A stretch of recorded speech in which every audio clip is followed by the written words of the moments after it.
Niles, talk us through that match. Quite an interesting one, of course. Yeah. Oh, look, some promising things and not so. I think the speed, we got a bit caught up in the speed right at the beginning. Did turn over ball, but probably didn't secure it. It was tough physically and really good. Actually, I think it was a great showcase of netball and the speed of the men and the flavour that's added to this tournament, and also our preparation is what we need. So very clear on what we can do better, and that's what it's all about. You started with the same starting lineup yesterday. What was the difference in today's match? Oh, I think, I don't know, what was the difference? I think they were good. I think they were too good to some respect, especially at the beginning. I thought the speed, the physicality of it, I didn't think we were able to match it. In saying that, we still had a bit of ball that I would like to have ensured that we sort of got it to the hoop at least. So we turned over a bit, especially at the beginning, but they were too good for us. And second half, we were able to come back. Maybe that last quarter, I think we were up. Now, whether that's a reflection of them and their changes or us, I'm unsure, but good to finish in that way.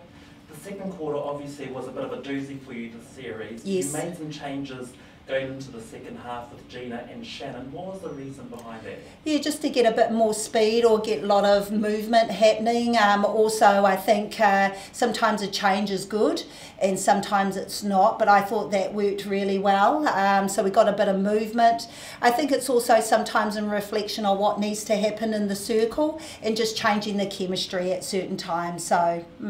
Do you think their defenders obviously tested the feed of the ball? Yeah, they did. Oh, yeah. I think they isolated us too with the ball carrier and then kept us apart.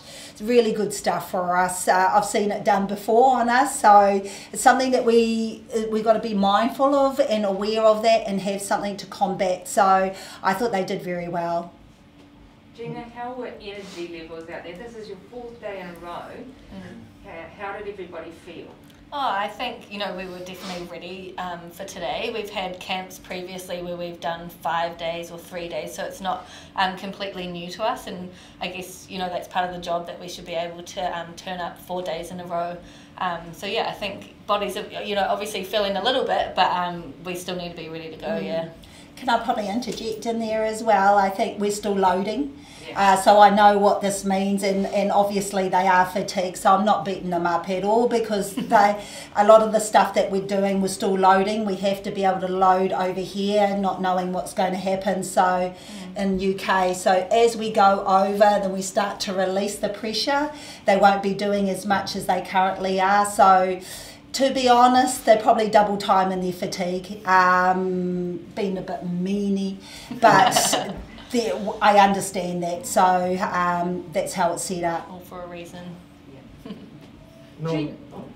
Gina, playing a team like that, is there a country that, you've played enough internationally, is there a country that really replicates it? It feels like you're playing under that sort of pressure? Yeah, I think many actually. The physicality side, that's a lot of the international teams, Australia, England, and then I guess the height and the aerial ability is someone like Jamaica.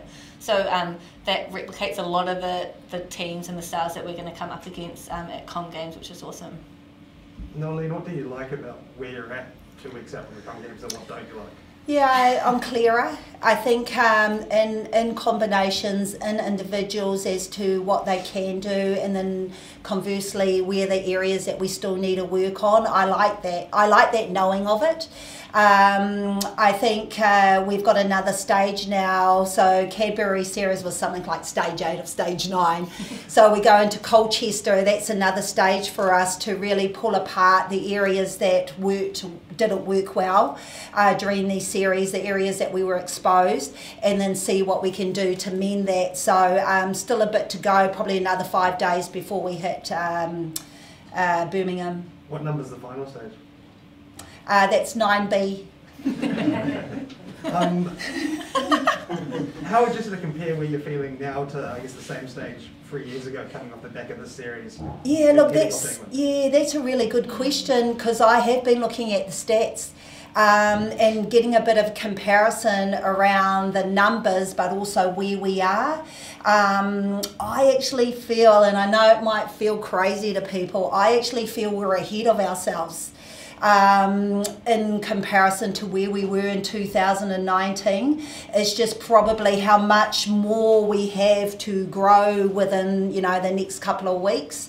But the planning that we've done, our openness to learn where the players are, the leadership that these guys have put together, the program, and just the sheer communication. There's a lot of love in the team.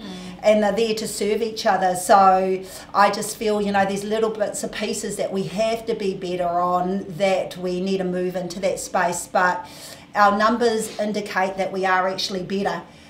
So let's see what that brings. Gina, I know I asked you at the start of the year when you went to the Quad Series, you were the only starter still around from that World Cup team, and we've got here and it's still the same. But how would you say you've sort of grown in terms of that leadership role even since January?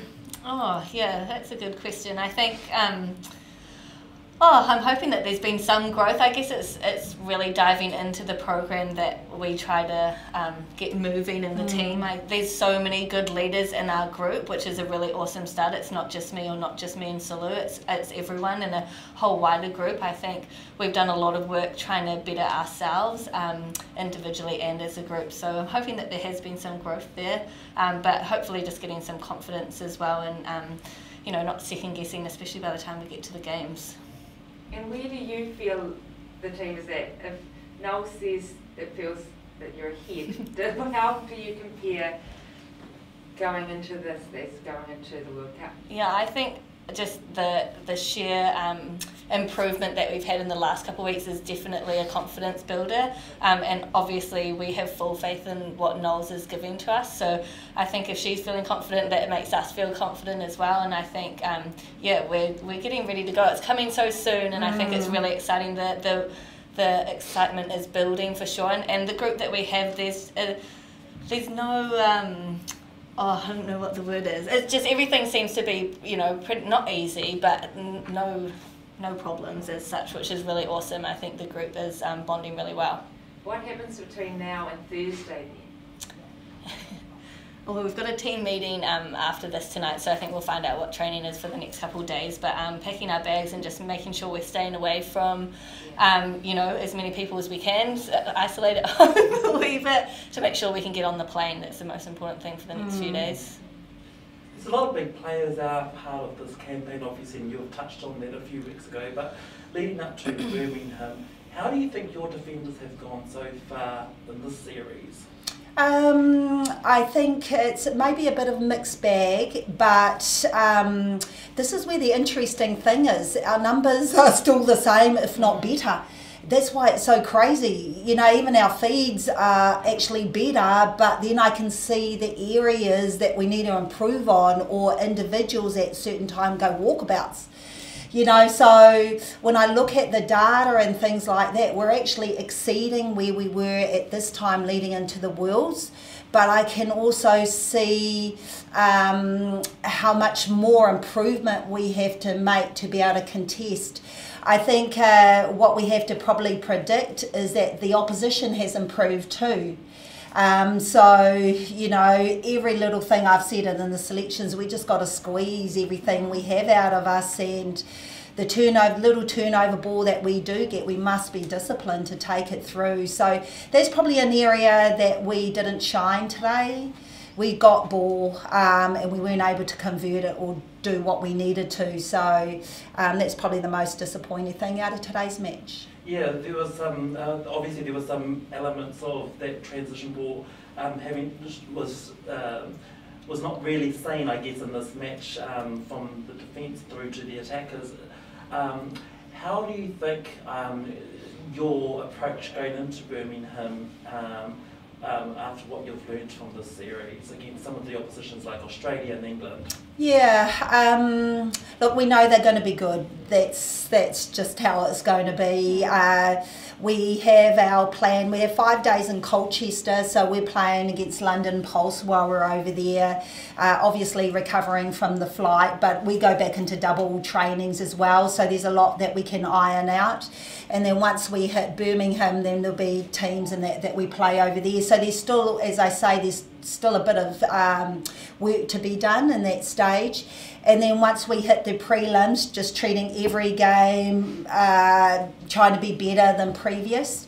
Look, I got no qualms about anything. I back the selections, I back the people who are in the team, and I'm really excited. And I feel if we can just keep chugging away and be better than we were yesterday, I feel we're showing glimpses of that. And I would like to think that once again the data for me is evidence enough to show that we're moving in the right direction. So we just got to keep the faith, keep confidence, and keep working hard.